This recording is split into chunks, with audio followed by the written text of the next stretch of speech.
Academy introduce.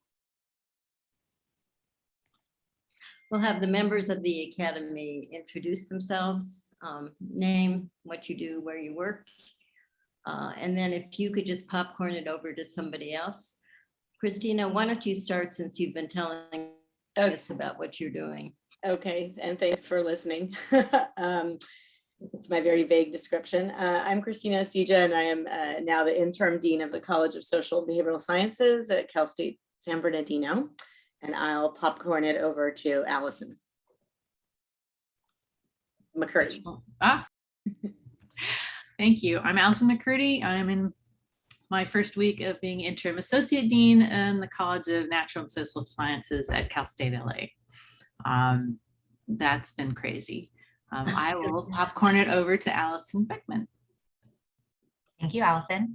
Hi, my name is Allison Beckman. I'm Director of Special Projects and Programs with UCLA Alumni Association. I will popcorn over to Andrea.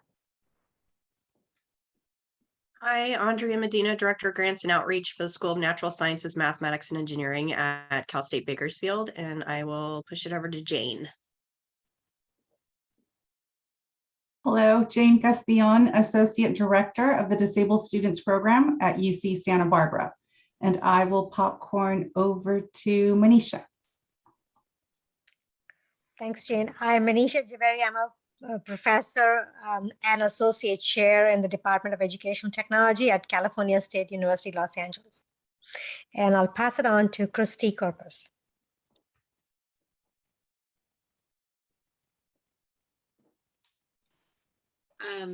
Thank you. Hi, my name is Christy Corpus, and I'm the Director of Development for the UCLA Institute of American Cultures, and I will popcorn it over to Christy Ho. Thanks, Christy. I'm Christy Ho, Director for University Student Affairs at Western University of Health Sciences, and I will popcorn to Jenny. Hello, I'm Jenny Tom. I'm the Executive Administrative Manager at the Institute for Research on Labor and Employment at UCLA, and I'll popcorn it over to Sarah. Hi, my name's Sarah. I'm one of the large animal clinic managers at the Veterinary Medical Teaching Hospital at UC Davis, and I'll popcorn it over to Kate. Hey everyone, I'm Kate Volker. I am Chief of Staff to the Chief of Police at the UC Davis Police Department and the Executive Director of Accreditation. And I will popcorn it over to Neetu. Thanks, Kate. Hi, everyone. I'm Neetu Singh, and I'm the Research Development Coordinator at the USC Rossier School of Education. And I will popcorn over to Marie Gabrielle. Hi, my name is Marie Gabrielle Brooks. I'm the Director of Finance for the Stein College at CSU in Northridge. And I'll popcorn it, I believe, to Leila. Hi, I'm Leila Ricci. I am the interim chair of the Division of Special Education and Counseling at Cal State LA, and I will popcorn it to Cheryl. Good evening, everyone. I'm Cheryl Kmehanen. I'm a professor at Cal State University, Los Angeles in the Special Education Division, and I am also the director of the Grants Resource Center for the College of Education. Viviana, have you had a chance to introduce yourself? No, thank you, Cheryl. Hi, my name is Viviana Jaramillo, and I am a director for the Major Gifts team at UCLA Anderson's Graduate School of Management, and I'll popcorn it over to Kate. Kate, did you go already? Oh, so I think, is Laura the last one? I have not gone yet, thank you.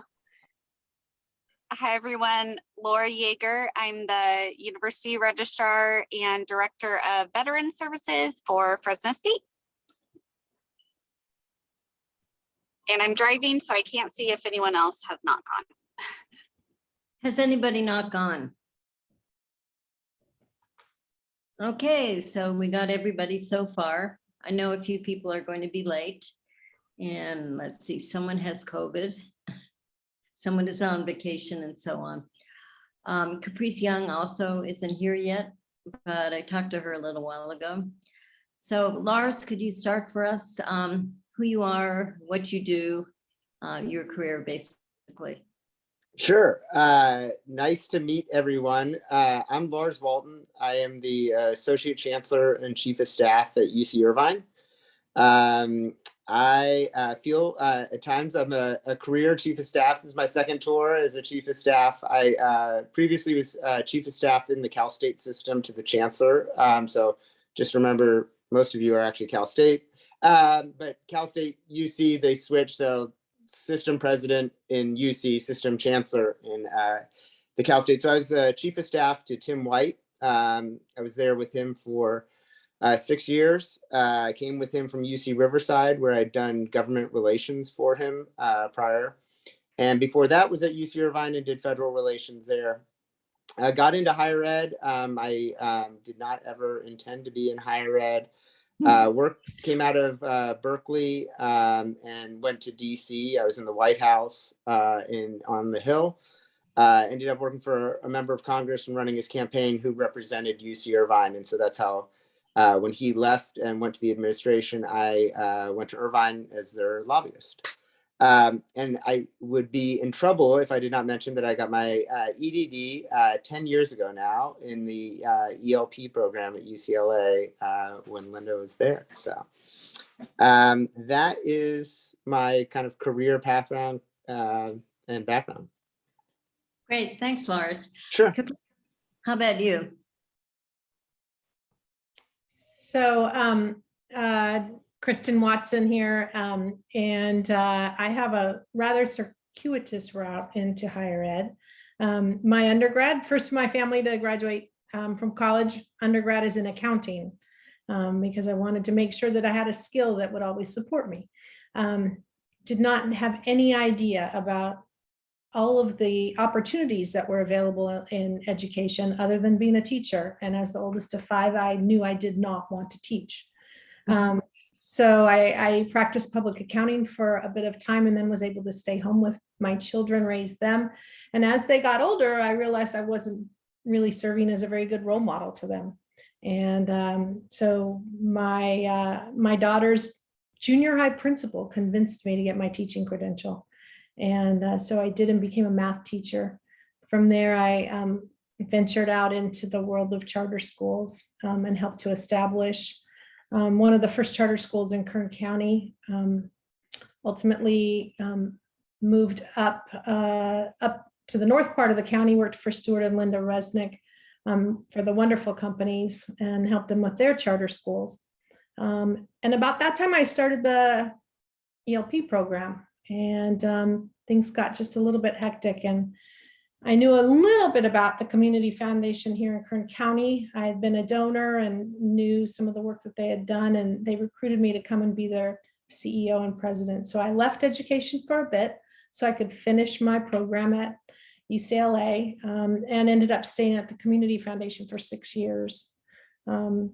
Just a year ago, I left the Community Foundation and came over to be chief of staff for President Lynette Zelezny at CSU Bakersfield. So here I am in higher ed, and it's quite interesting, I will say. Okay, thanks, Kristen. Caprice, how about your background?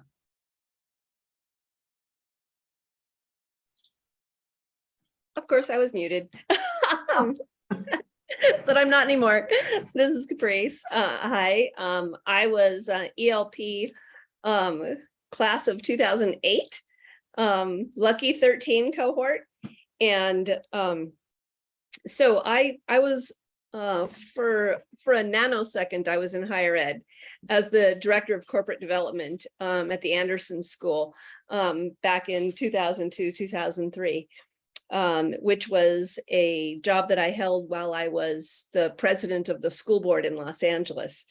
My career actually started in public finance and then in technology, and I served as a leader of project teams for IBM in the 90s. And then after I was on the school board, I didn't want to go back to technology because I had fallen in love with K-12 education. And so I started something called the California Charter Schools Association in 2003 and grew it until 2008 while I was getting my doctorate with Linda. And since 2008, I have been a serial CEO / superintendent. So I have been the CEO / superintendent of 4 different charter management organizations and the CEO of an ed tech company. I grew it, sold it. I also served for 2 years as the head of an education foundation in Houston. Commuting to Texas sucks. Don't do that. But I did love that. I did love giving away other people's money. And that was a lot of fun. And currently, I am the CEO of a consulting team called the Education Growth Group, which I invented myself to be able to respond to the needs of ed tech entrepreneurs and charter school folks. And so currently our clients include a group of charter schools that are going through some leadership transition, where I'm serving as the interim CEO. And then also the Edge Foundation, which does executive function coaching for individuals and for schools. Also Get Lit, which is an incredible organization that has just created some digital curriculum for ethnic studies. And a new company called Subject, which is kind of the master class of AP courses. And a lot other odds and ends, but those are our main group of clients, and it's just a lot of fun. And I made a tough decision on over this last weekend to turn down the deputy superintendency in Hartford and to take myself out of the running for the COO position in Chicago, because I just decided I didn't want to commute across the country right now. So if anybody wants to talk about tough career decisions, I'm happy to have those conversations. Okay, thank you. While you're talking, Caprice, are there any people who have influenced your career decisions? Role models, relatives? Oh, absolutely. Yeah, I mean, I have been absolutely blessed to have incredible mentors, and men and women of all different backgrounds, interestingly. An early mentor of mine was Dick Reardon, who was mayor of Los Angeles. I served as his assistant deputy mayor, handling budget and technology for him, and he has been, kind of a constant in my career. I also have been blessed to be mentored by Rod Page, who was the president of a university, and then superintendent of Houston ISD, and then secretary of education. And he has, we served together on the Fordham Foundation board, and we've been doing that for the last 12 years. So he's been an amazing mentor in my life. Also, Louise Andres, she was the IBM executive that I worked for, and was the most amazing female role model to have, and really helped me navigate the private sector world. So yeah, I feel like I've been super lucky. Did you pick them as mentors, or did they pick you? I think that depends on who you ask. Combination. Yeah. I think sometimes I picked them, sometimes they picked me. Oh, my four-legged and my husband. Thank you, sweetie. So yeah, so sometimes they picked me and sometimes I picked them, but most of the time we kind of picked each other. Usually it was based on the fact that we had really similar passions around education improvement, and that sort of determination to make things better for people. And at the time that I got elected to the school board in Los Angeles, I was 7 months pregnant, and so 2 months later, after I gave birth, I took 6 weeks off from IBM, although I still went to school board meetings and so on every Tuesday. And when it was time for me to go back to IBM, they wanted to give me a big promotion, not related to my school board stuff at all, but related to e-business and Y2K stuff. And so they looked at my conflicts of interest, and it turns out that there's a law in California that says if you are on the board of a school district with more than 400,000 students, and you have worked for a for-profit company for less than 3 years on the day that you take office, you have a material conflict of interest that cannot be remediated. It is a law that has only applied to, at the time, had only applied to 2 people, me and Leticia Quesada. And so I had to decide, do I stay on the school board or do I quit my job at IBM? And Luis Andres, she said, you can always come back to IBM. We'll be here, you know, forever. And so, you know, do what you care about. And it was, you know, her saying, don't worry, that really allowed me to think openly about what I wanted to do. And 24 hours later, I was working for a different internet company that didn't have any business with the school district. Wow, perfect. Good decision. Lars, same question. Sure. I would say I've had a number of different folks that have helped shape my career. You know, early on, was really impacted by Chris Cox. He was the congressman that I worked for. Just really a good person. I recently had dinner with him, and he's been out of Congress now almost 20 years. And it just reminded me, like, the way things used to be. I didn't think I would ever get to a point in my life where I would say the way things used to be. But really the way things were, I mean, he was just a very honest, good person. And part of the reason I ended up not working for another member when he left, you know, Congress, he was just, I didn't want to go through the experience I saw some people having, but he was also very instrumental in, you know, pushing me towards passions.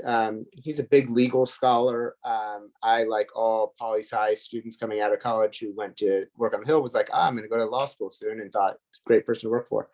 And he really pushed me, you know, away from that, saying, you know, only go to law school if you want to actually practice law. Don't just go to law school. And that was very helpful, but also a really good person in terms of integrity. Not often that many people will say, I worked in DC, and this was like, I learned integrity in DC, but, you know, doing fundraising for him and running his campaign, I'll remember certain phrases. You know, he was always like, you don't just accept money from someone, you know, like if they want to change us, we don't need money from them. You can always find people who support us for who we are. And, you know, you kind of apply that to some of the, like, life lessons in other places outside of politics.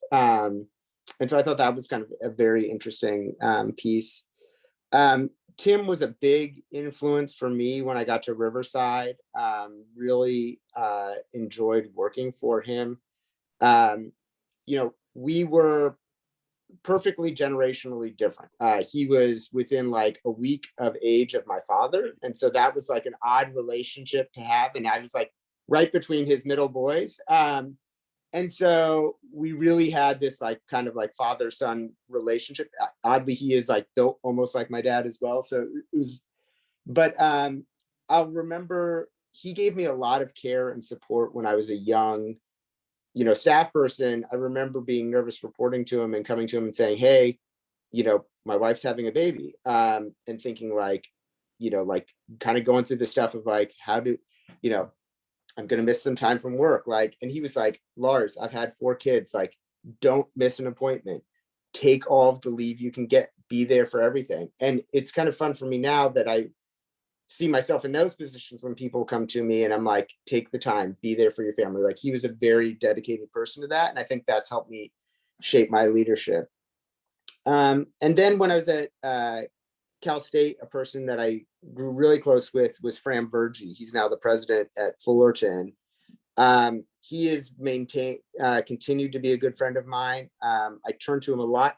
Fram was an interesting person. He had a real big career at O'Melveny, a big time lawyer, labor lawyer, came to higher ed kind of in an odd route. But really, he's a strong Christian, and it was really odd for me to find that in higher ed, who someone was open about it. And so just, I mean, for me in my own faith, where we connected and shared a lot of that.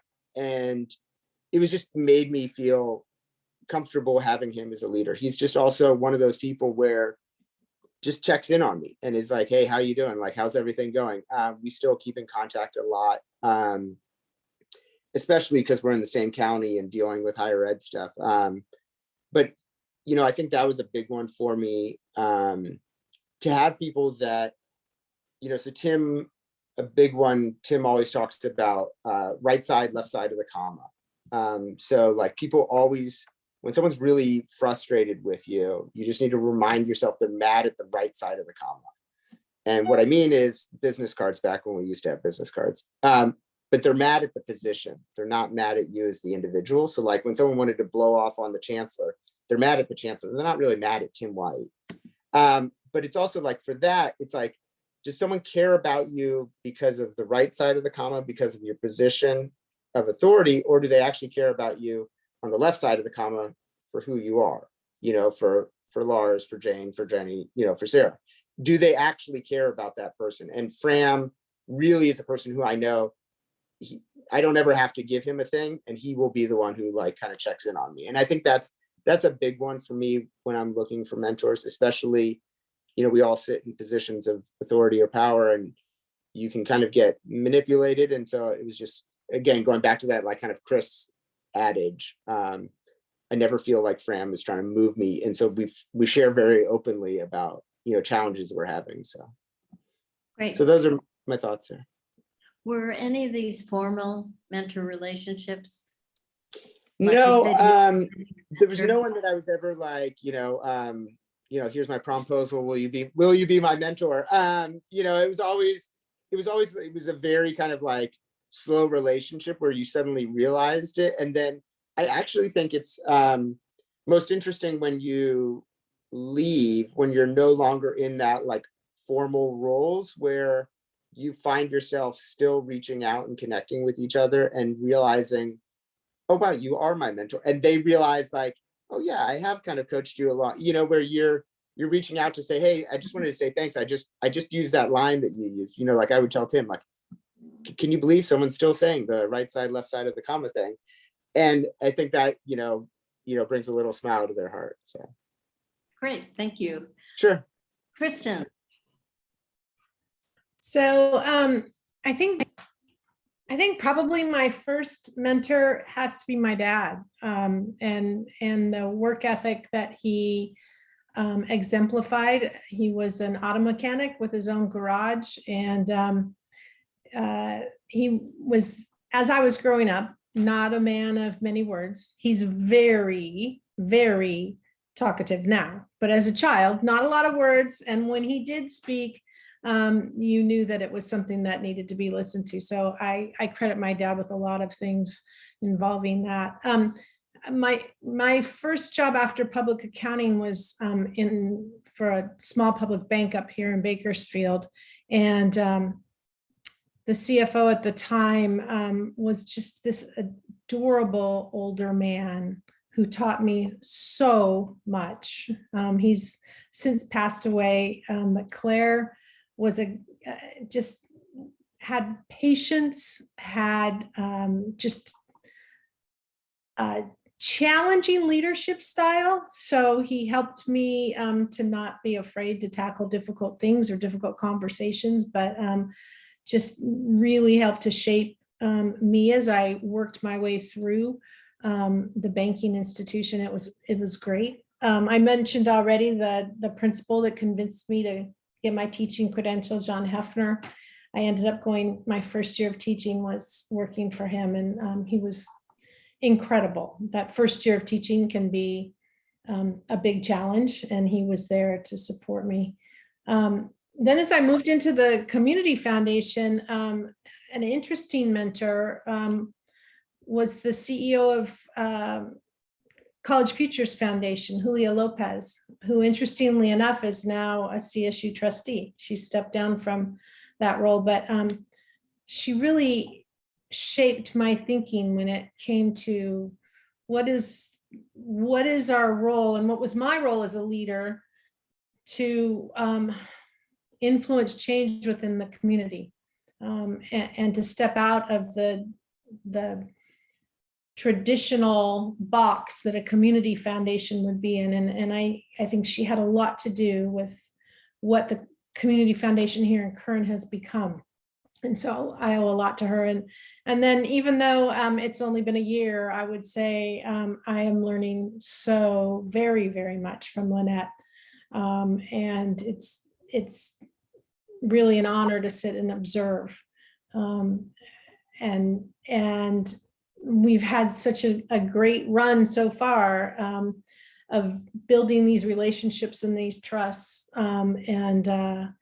It's interesting. None of those people did I ever go up and say, will you be my mentor? Or were they ever assigned to me? But it's interesting the way that it just naturally evolves. Feel very, very fortunate to have had these people in my life. Great, thank you. Okay, any questions or comments? What would you like to know more about?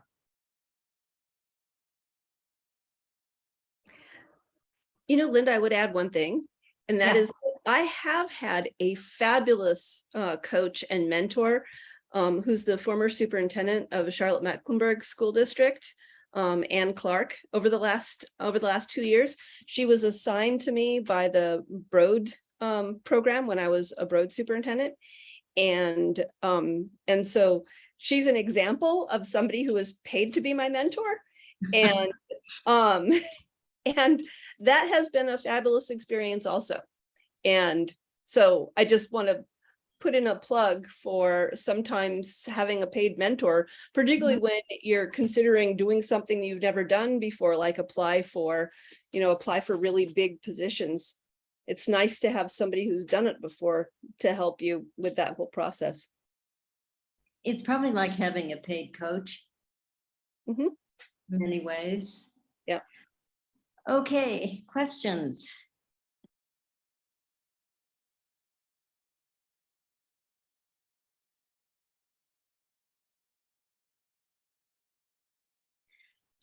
Okay, I guess we'll move on. Okay, how would each of you describe your leadership? What do you like as a leader? And does your leadership style change when you have different roles?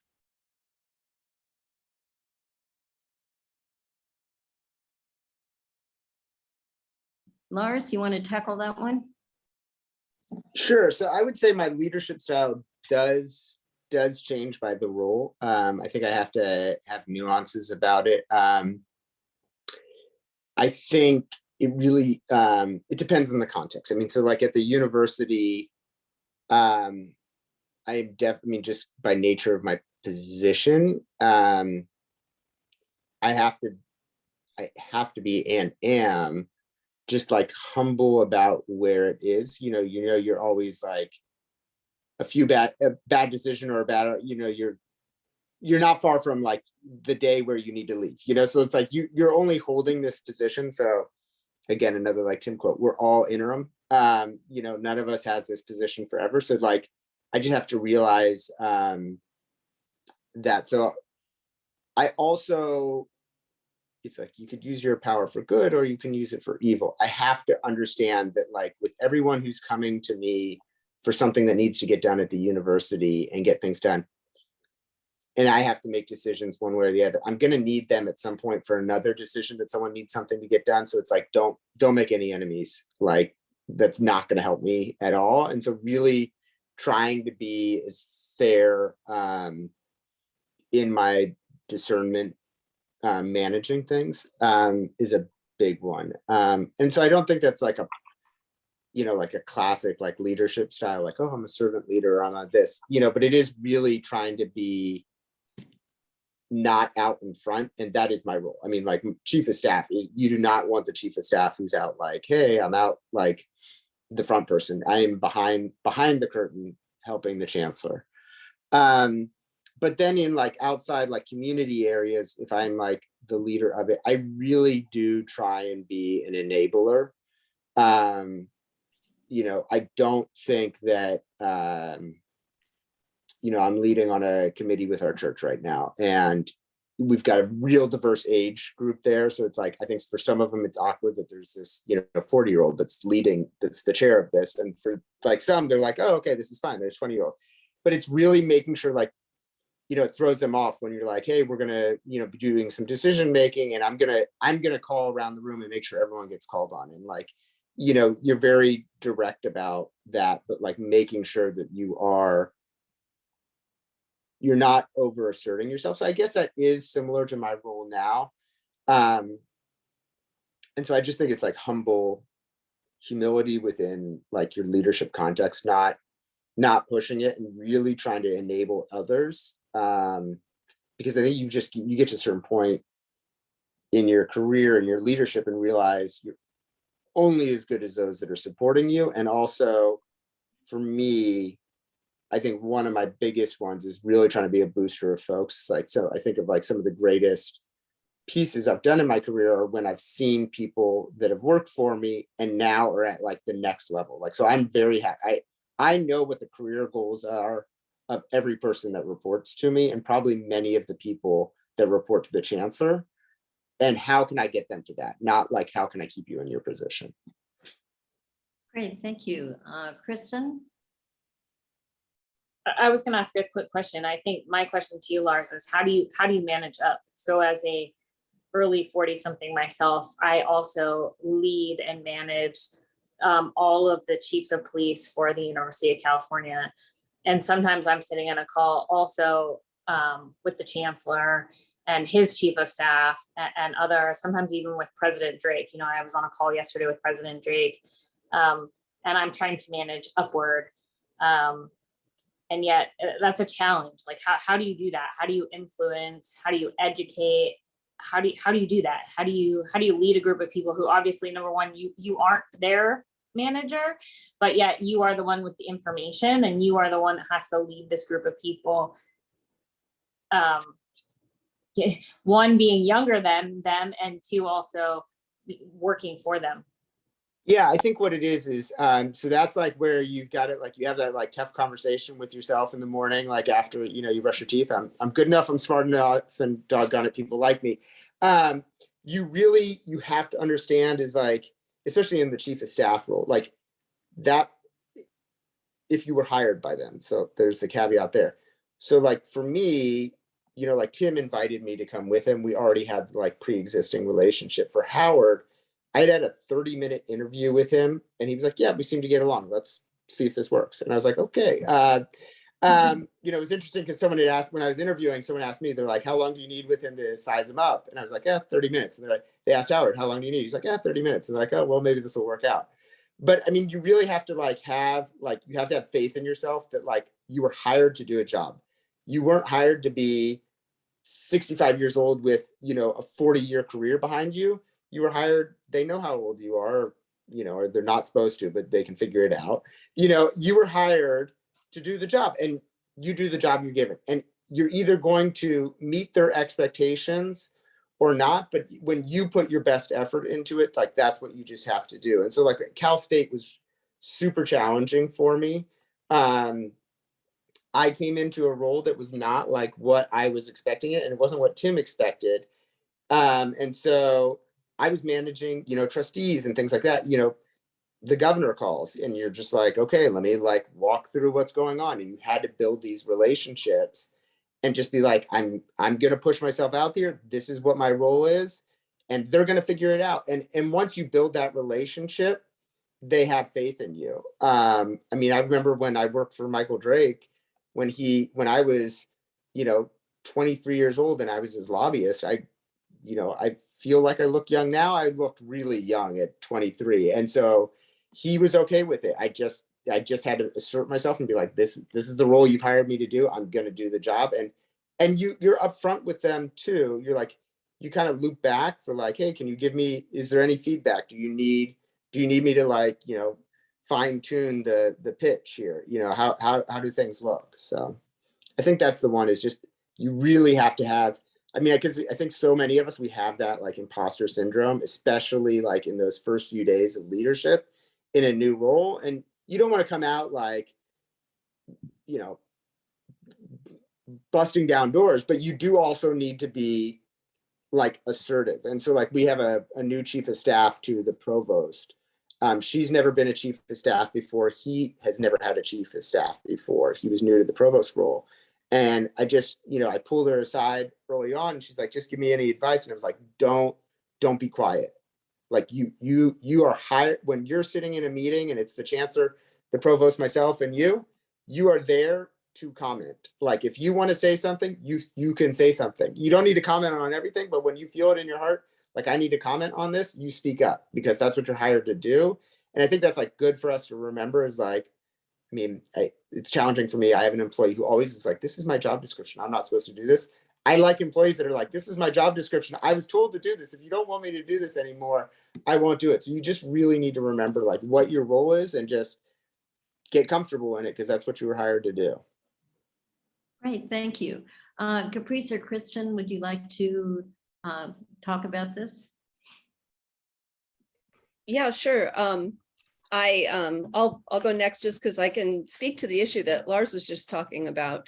So when I was 24, I was the budget director for the Metropolitan Transportation Authority.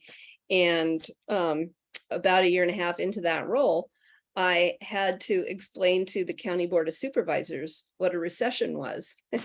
And it was just after the Berlin Wall had fallen. And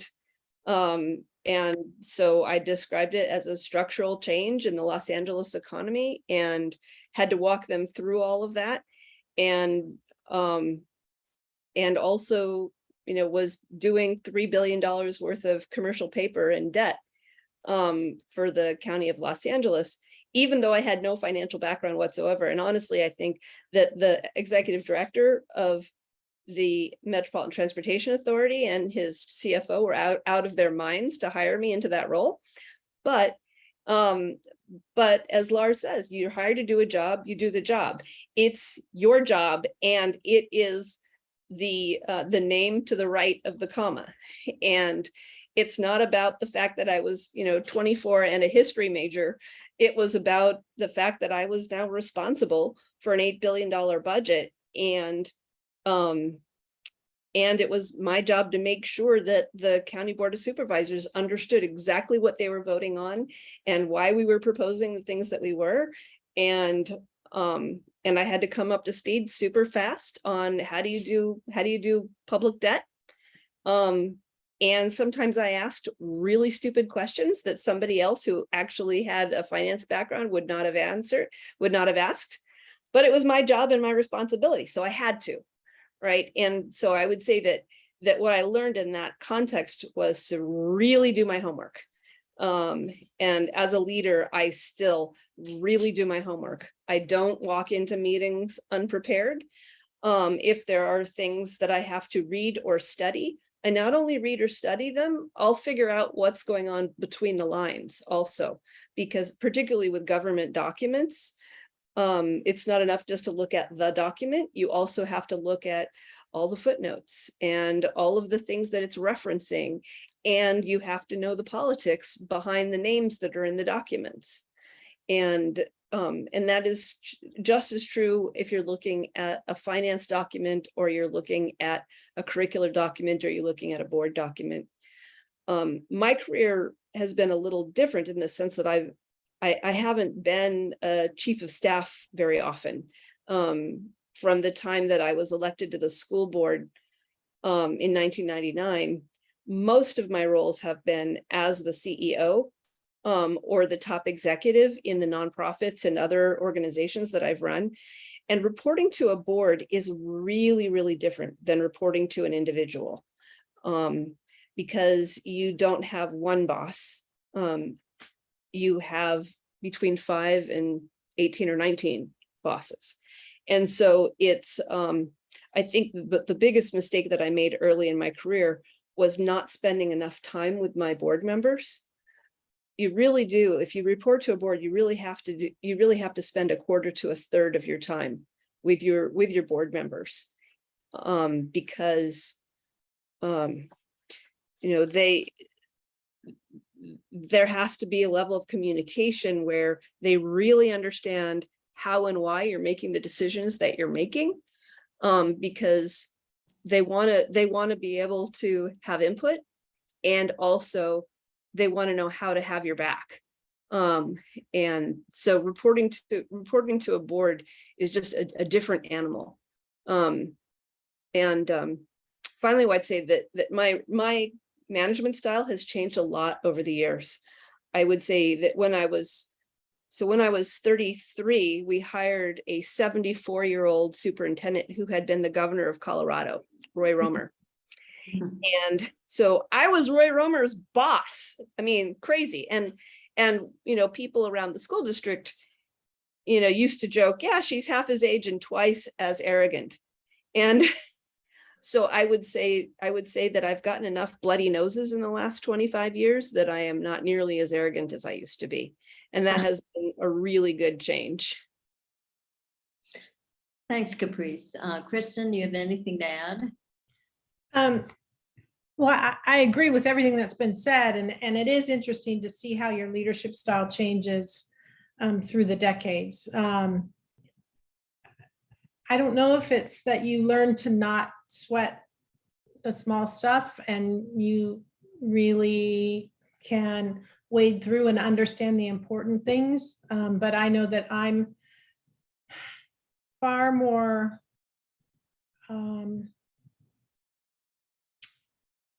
level in my leadership, and I am far more forgiving, I think, than I was in my youth. I can't emphasize enough the idea to prepare, and over prepare. And then I would add one more thing, but you don't have to showcase that. That will come out as you respond to questions and as you interact with people. But you don't want to be the person in the room that walks in and has to illustrate all the work that you've put into preparing for the meeting. Just show up, be there, be prepared, listen, and listen. Don't always feel the need to interject. And I've had this experience in the last year. The trust will just grow exponentially. Supporting people in the work that they do is really key, from my perspective, to being a good leader. Great, thank you. Any other questions at this moment?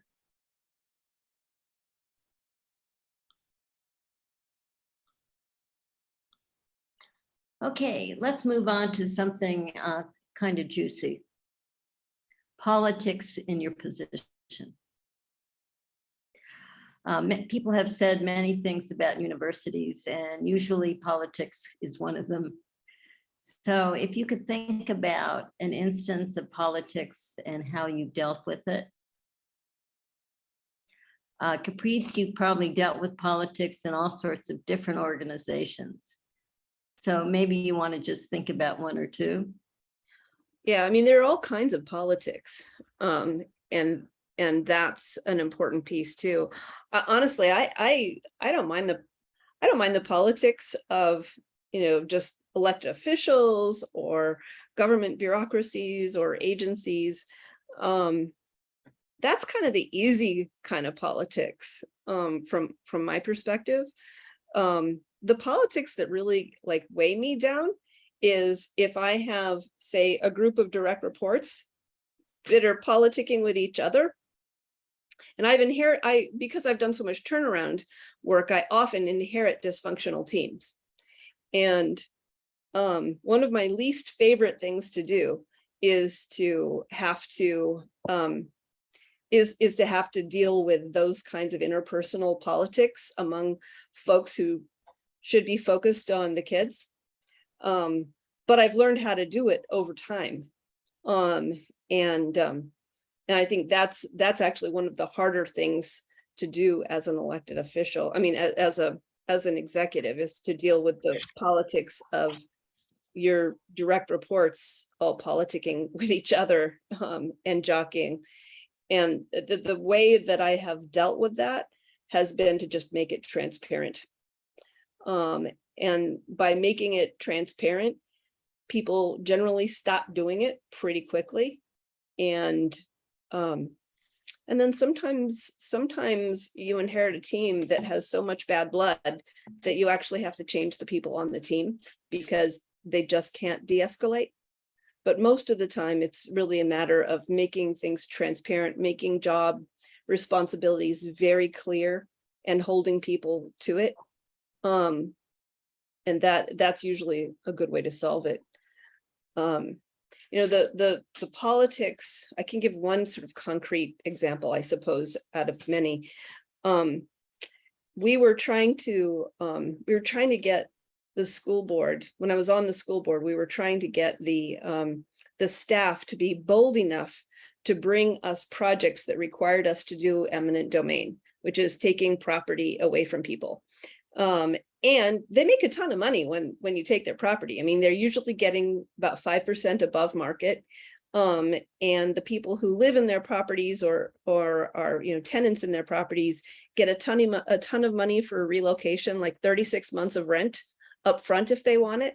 So but it's also true that it does tend to break up communities, right? So if you take an apartment complex that has 20 units in it, and all of the moms are used to dropping their kids off in the afternoon or having their kids go to one person's apartment, it's just, that takes place. So how we dealt with that, we did two things. First is I had the staff do a dress rehearsal of a board meeting so that they had to practice going before the board and playing the parts of board members and playing the parts of citizens and so on. And that kind of broke up the pressure for them. The other thing was Janithia, who was the board president at the time, before I was, we strategized around what was going to be on the agenda before our first eminent domain taking. And we brought an agenda item forward that was whether or not we were going to buy our juice from one vendor versus another. And the question was whether we were going to have wax cartons or plastic pouches. And we invited everybody and their brother to come and testify, the janitors, the kids, the environmentalists, the health people. So we had a 4-hour discussion about wax carton boxes versus pouches for the juice. And it was so exhausting for everyone there that the next agenda item, which was the eminent domain item, took 10 minutes, done. And after that, we did 4,400 parcels of eminent domain. Wow. I'll have to try that one. Okay. Lars or Kristen? Sure. I think for me, again, it's really just getting to know people and getting to know what motivates them. Like what are their goals? And sometimes you don't get to know someone. I mean, we'll have an issue with the city and, a specific council person right now. And it's like, okay, so when are they up for re-election? Who supports them? Like, that's when I'm doing my homework. What is it that's going to motivate them to get something done? And so once you know what's going to motivate someone, then you use that to your advantage to get what motivates you and what you want to get done. So it's like, where is the commonality here? Like what political tools do I have in my toolkit that are going to help them get what they want to get done so they can help me get what I want done? And it's tough because that feels a little like dirty in some senses. Like you're just like, okay, we're planning to get, but that's like really kind of how, unfortunately, like how things get done. Like someone is going to be much more engaged in helping you if you're helping them. I mean, it's just like kind of like human nature. But I also, it's like, for me, I think it's also knowing, your power mapping of like, okay, this is my role. These are the people I'm going to be calling upon most often. So before I go like asking them because I need something, you build up credibility and basically goodwill chits with them where it's like, hey, I'm getting your projects done for you. But hey, when I give you a call, I need your help on this. And that's also like, you know, building trust too, is like, trust is such a part of politics, is like, you know, like you came to me, you needed something done. I'm going to help you get it done. Or you came to me and you're exposing something that's like really bad. And I actually need to let the chancellor know it's okay. You're not in trouble for this. That's what we need to do. But I help kind of protect you, make you understand the right course and not send you down the wrong course. And then they're very grateful. Like, oh, wow, you helped me get out of this situation. So, I mean, I think that's like a big one. It's just knowing what motivates people and building up kind of your goodwill beforehand is the big one. And then just, again, not abusing, like when you have your chits, like actually using them when you need stuff. Not just like, hey, I could get this done on my own, but I'm going to politically push you to do it for me. The idea of power mapping sounds really good. Yeah, Probably it's important. Okay, Kristen. So, you know, understanding what motivates people is so crucial. As I started in with a new group of individuals who, while I had a pre-existing relationship with Lynette, the president, the folks on cabinet, I maybe had a couple of meetings with one or two of them. And so it's very, very interesting to develop those relationships and in an environment where there's this newfangled thing called shared governance that I'm really not used to, right? So getting to understand the whole shared governance concept and the overt politics that are related to that. But then figuring out, okay, each of these cabinet members, what is their role within the university? I can do that, but understanding really what motivates them. For example, 3 months into the job, you know, we have our weekly Monday morning cabinet meetings, go into the conference room, sit down, take notes, have conversation, whatever. 3 months in, I hear through the president that, oh, there's assigned seating in the conference room. And I was sitting in the wrong spot. Okay, so now I understand. I mean, to me, that's like absolutely ludicrous, but I understand what motivates that particular individual that decided to call out. And just really getting to understand relationships, you know, at the root of it, it's about relationships and understanding what's driving people, what's motivating people. And that's where I think you can make the greatest amount of progress. Great. Okay, any questions, comments? Does it relate to anything you're doing in your own work? How do you make the time to develop the relationships with your staff when everything else is so busy? Like, how do you, you know, set aside a few hours a week when you already are overtime all the time? Well, you have to realize that it is your job. That is your job, especially when you're in a leadership position, because everything that you're doing is actually getting done through someone else, right? So you're responsible for the quality of their work. And so those relationships are the core of your job. And initially it might feel a little forced, but I make a point of having meetings on the calendar. Sometimes they're weekly, sometimes they're every other week, just depending, with all of my direct reports. And then I also made a point of making sure that I had regular check-ins with every other cabinet member. Some of them said, well, that's not what we've done in the past. Well, I know, but I really would feel more comfortable if I got to know more about what it is that you need, how I can better help you in the role that you're doing. So you kind of play that reverse psychology. And over time, in this last year, we have developed relationships. Sometimes we'll go out and instead of being on Zoom, we'll go get a cup of coffee, but you have to make that regular time. You have to designate it, because otherwise a month goes by and, oh, then it's 2 months and, oh, and it is hard to squeeze it all in, but by calendaring it, I think it really helps. Yeah, I mean, I think that's the big one, is just also it's funny, Howard is like really good on this. It's just like your calendar is your calendar. I mean, except like he can put anything on my calendar. But I mean, like your calendar is your calendar. Like you don't have to accept every meeting. When Linda invites me 3 months out, like, hey, will you come do this panel?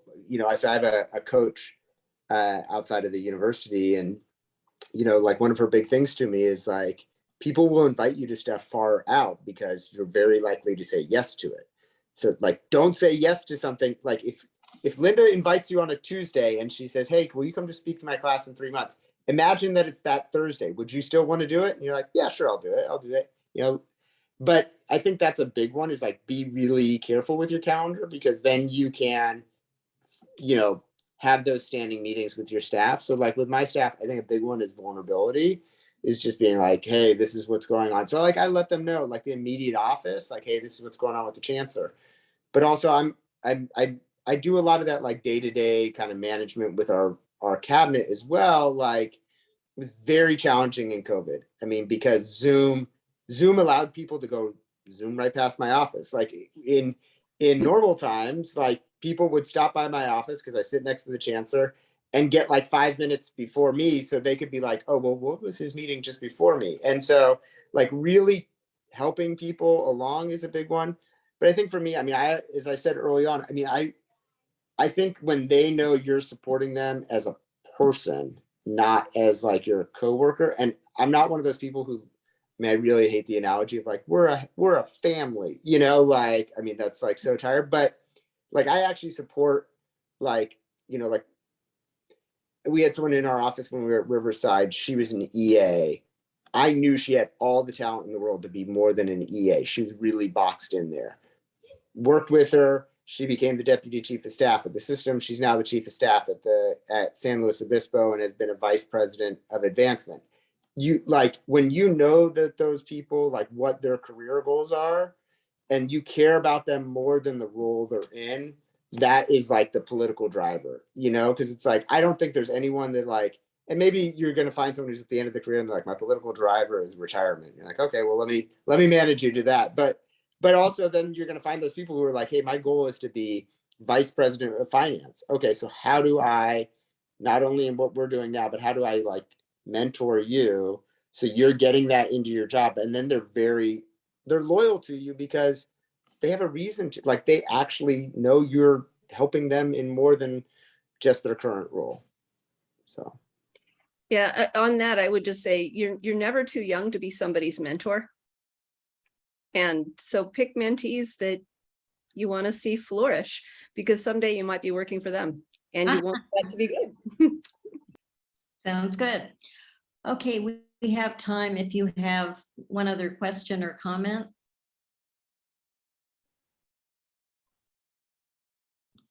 Okay, I don't see. I'm just kind of interested in hearing more about a chief of staff role. Like if we were interested in a role like that, what would you say would help get that position? Well, first of all, I would say it's not chief of staff, it's chief of stuff. I'm so glad. Does Lynette use that? Because no, her former chief of staff warned me that that's what it was. Chief of okay, good, because that was how Tim used to phrase it, and it was like we always used to joke like that's what it was. So it is chief of staff. Sorry, Krista. I mean, it is a challenge. I mean, there's a lot of people who are like, "Oh, that sounds like an interesting job." It does. Like every Thanksgiving, I have to re-explain to my mother what it is exactly that I do, if I know. But it is an incredibly kind of like lonely position. So like, I really enjoyed when I did government relations. Like I had a project and I could do it and I could, manage something and see it and blossom and it was great. When you're a chief of staff, every great idea you have is your boss's. And if you're a good chief of staff, that's how it is. Every bad idea your boss has, that was yours. Like you're like, oh, well, I screwed that up for you. And so that's a challenge. It can also be really challenging because people think you're getting in their way. not just like, hey, I need time on the boss's schedule, but it's also like, you're like, hey, this just isn't the time to be bringing your great idea forward, and they'll not trust you, and then they'll push it forward they'll go behind, they have the boss's cell phone, they'll push it forward, and then they'll mess up. And you were like, I know what was on his calendar, I know what was going on, they're not a good time to do it. So, I mean, people will call us gatekeepers. My reference back to that is you're a gatekeeper sometimes, but you're also sometimes the doormat, like people will wipe their feet on you.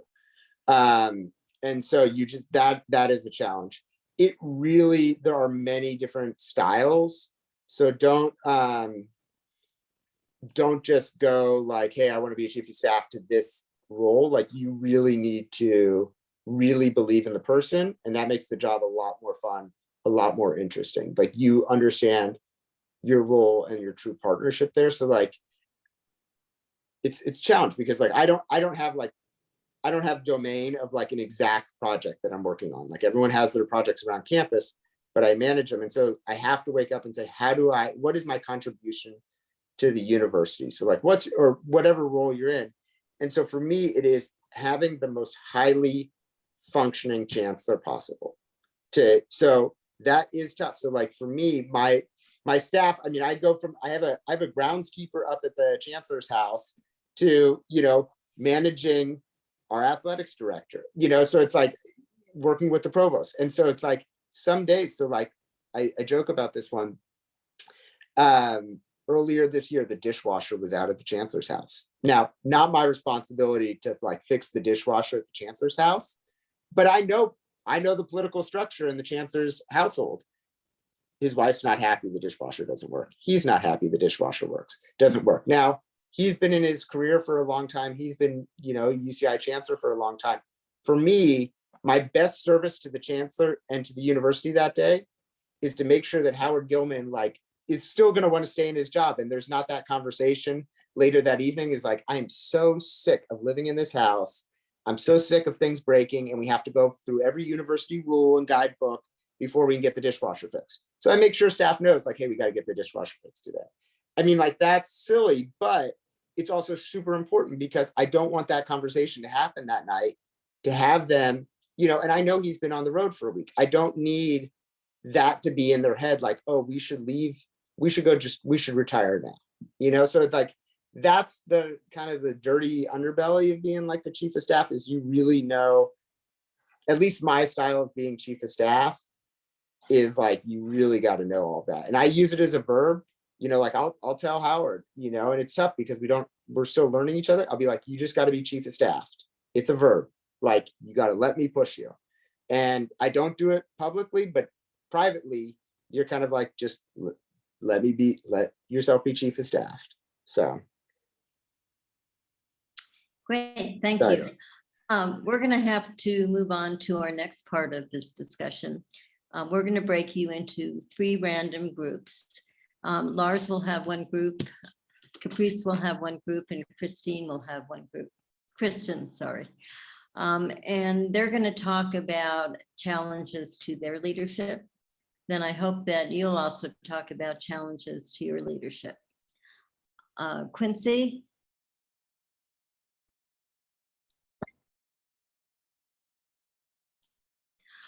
Okay, we're going to end on one note. After listening to Lars and Kristen and Caprice, give me 1 or 2 words about what you think leadership is. Allison, could you start for us? McCurdy? What? Oh, thank goodness, Linda. I thought you were asking the 3 of us. I'm so glad not to be in class. This is like that panic nightmare moment. So I'm glad it's not me. No, I wanted to turn it around, actually. I mean, there's so much. I'll say it. Just one thing. Clever adaptability. I don't know. Okay. Creative adaptability. Okay. Let's see who's next. Jenny. Always be prepared for meetings. Okay, good. How about Christy?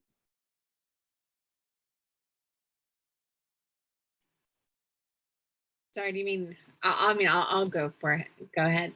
Oh yeah, I forgot there's 2. Go ahead. Ooh.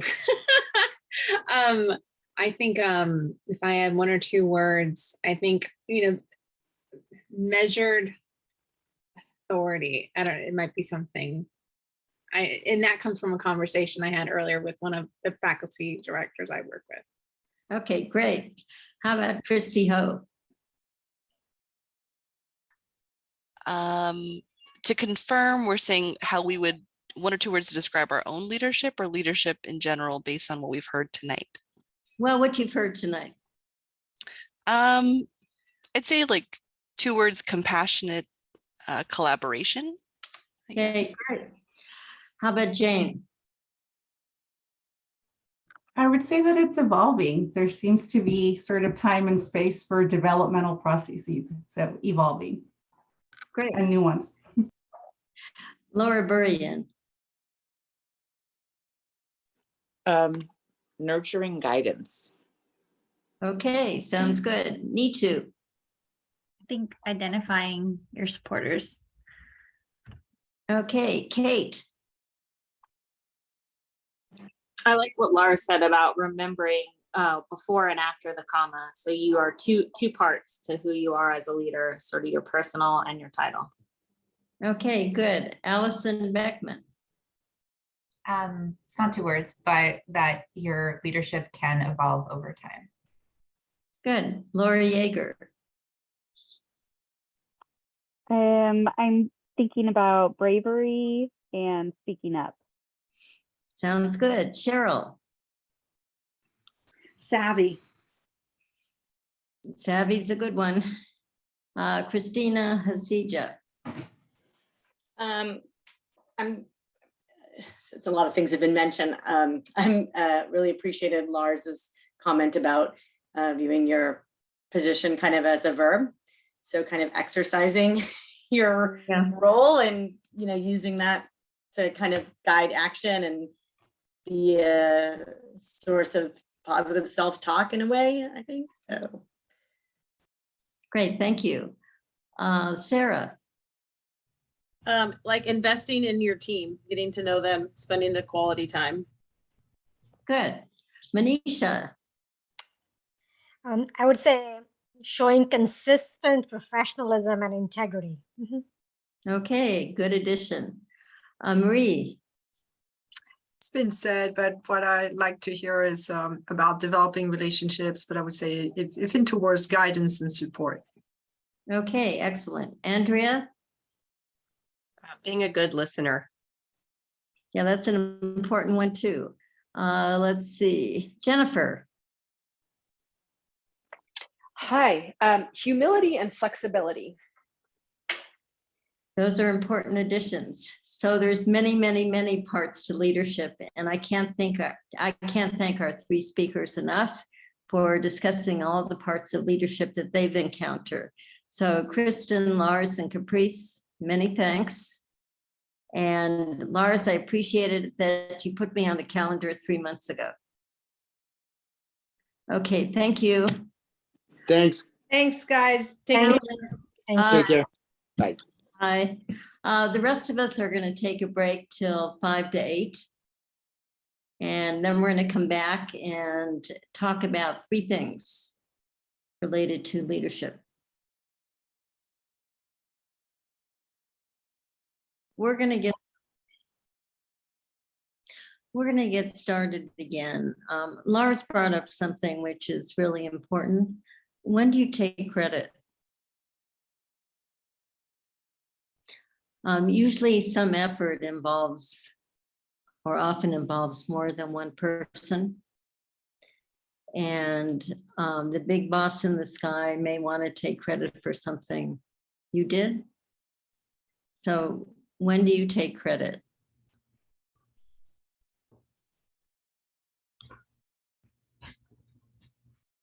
I'm sorry, I missed the first part because I was eating my dinner. When do you get credit for something you've done?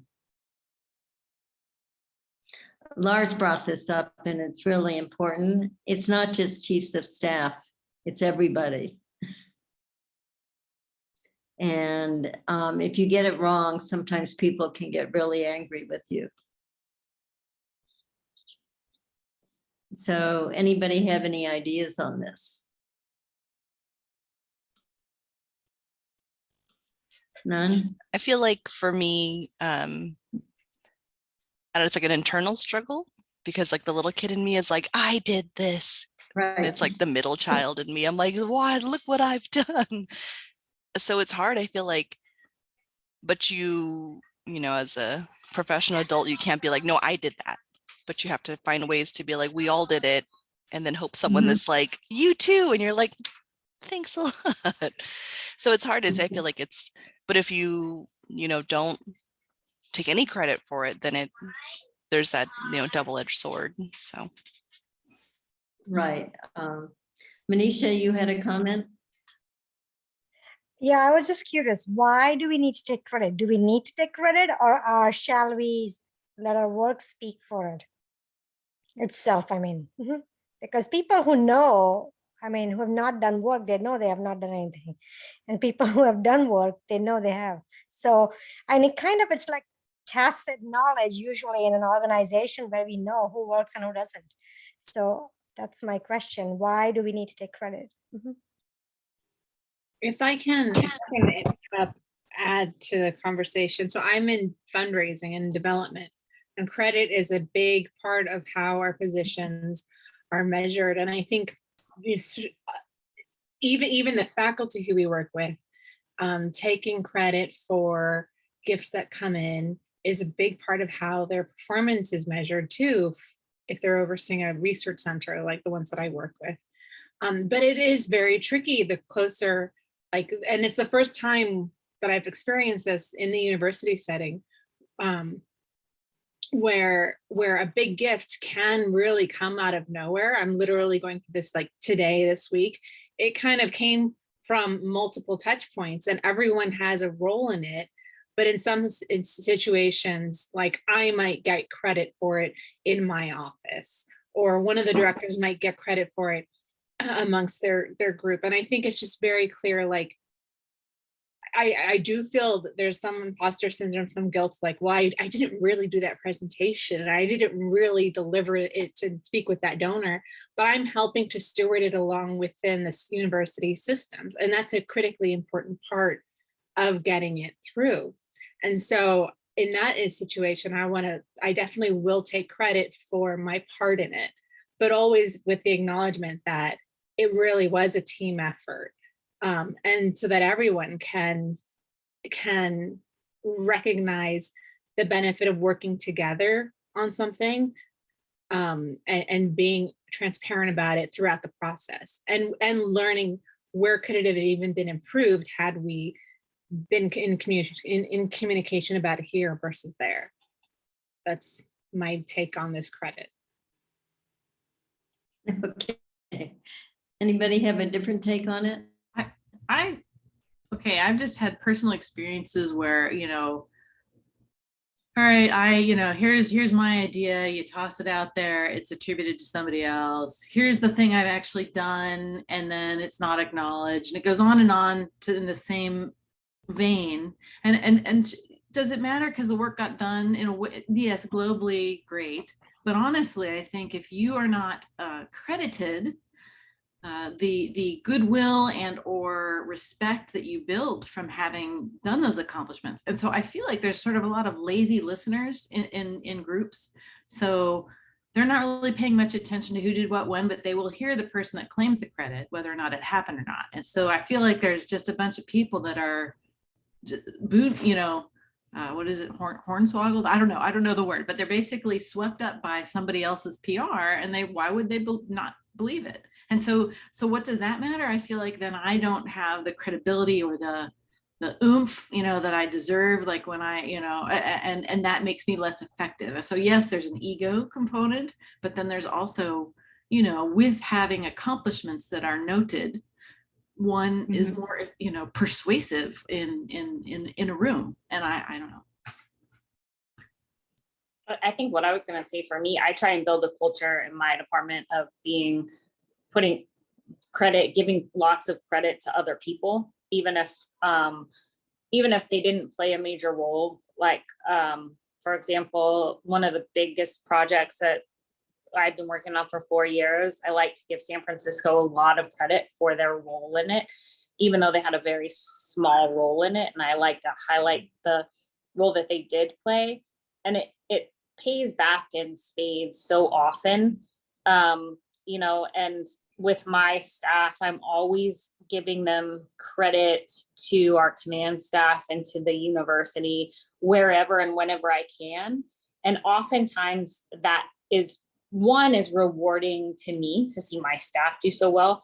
And two, they pay that back to me when it's important. And I think my supervisors see that when I'm giving them credit, whenever it's really important to have the credit paid to me, that credit is given to me. And then I can just be grateful that that is given upon me at that time. And I think for me too, like today, for example, I wrote an entire job description for one of our brand new positions in a police department, something that's going to be revolutionary to the entire CSU and UC system. I wrote the entire description 2 weeks ago. One of my other staff basically just took all of my words and rephrased it and handed it to the chief and said, I wrote this whole document. And I looked at it and I was like, those are my words. Those are exactly my words. But she told the chief that she wrote it. And I showed him, I literally turned my iPad around and I was like, these are my words. And I said, but you know what? Just turn around and tell her, thank you so much. You know, she absolutely can take credit for that because it's so small. Let's see what she can do with it. And we just turned it right back on her and had her rewrite it, because ultimately in the end, it's not her document, it's my document, and she's not going to be able to manipulate it. And she's going to have to turn around and ask me for my work in the end. And I'm going to have to submit it in the end. And so for me, it was just picking my battle. You know, like I wasn't going to fight it. I wasn't going to turn around and turn her in and fight her on it, because I think in the end, if I just wait it out, I don't need the credit. I think ultimately the credit comes down to my department and it'll work out in the end. I didn't need to throw a big fit today. I just need to be patient with it all. But just, you know, letting it kind of work out and see where it goes before I, you know, lose it and say, wait a minute, she just plagiarized my entire document. So we'll see where that goes. But at the same time, I think for me, it's just building a culture where I give a lot of other people credit. And when it really is due to me, I feel like it has come back when it's earned. Okay. I think sometimes it can be very political. And some people will expect some people to have done something, but really somebody else did it. Any other examples or thoughts?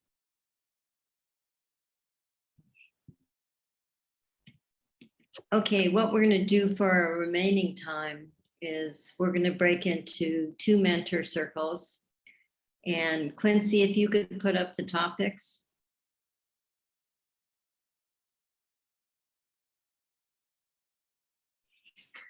Okay, so 1, imagine that you are a colleague at your work. How would he or she describe you as a leader, as a colleague? How would you describe yourself as a leader or a colleague? In other words, is there a difference between how you see yourself and how someone at your work sees you? What leadership characteristics, belief style would you like to improve or change? Why? And then here's number 3, the juicy one. Some say that Henry Kissinger coined it, but a lot of other people said that they've coined it. So university politics, pro and con. University politics are the most vicious and bitter form of politics because the stakes are so low. Or another way to say it, campus politics are so nasty because the stakes are so small. So in your mentor circle, if you could talk about 1, 2, or 3, or else if you want to talk about something you heard today from the speakers, or else if you have a topic that you want to, another topic you want to talk about. So any questions? We'll go until 8:25. So Quincy, if you could put them into the circles.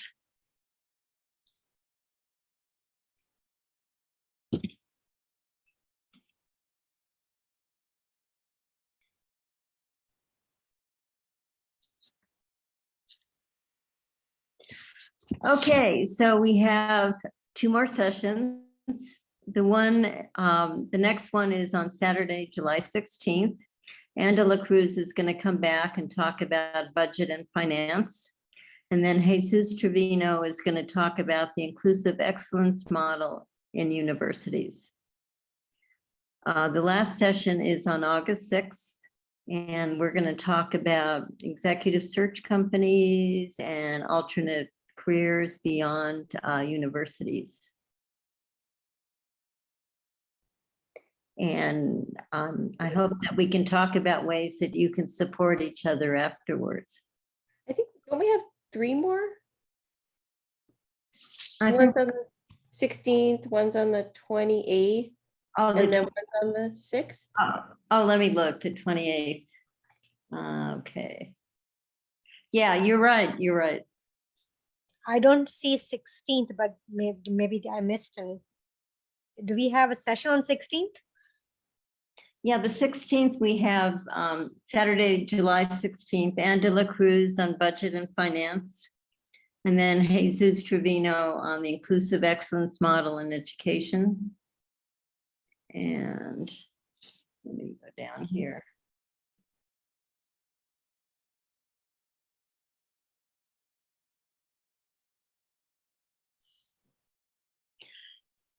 So I guess the one on I kind of collapsed 2 together, which I shouldn't have done.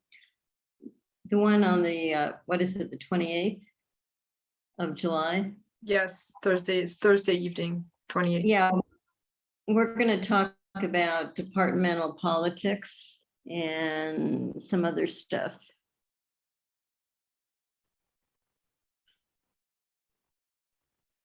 Navigating the university. If there's anything that we haven't covered and you'd like to, let me know, and we could probably put it in on the 28th.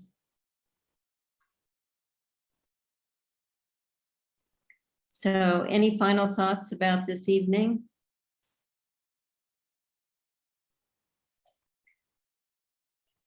Well, I hope we get to continue our mentoring circles forever. I hope so. The last group actually continued to meet on Zoom. I think they probably met all together though. You all are from very different areas, but I think sometimes that really helps a lot because you can see things differently. So I certainly hope that you will continue to meet. And Zoom is certainly inexpensive, so you don't have to fly anywhere. Okay, any final thoughts? Okay, let's go get dinner then. Anyway. Thank you. Thank you. I'll see you on the 16th. Everyone.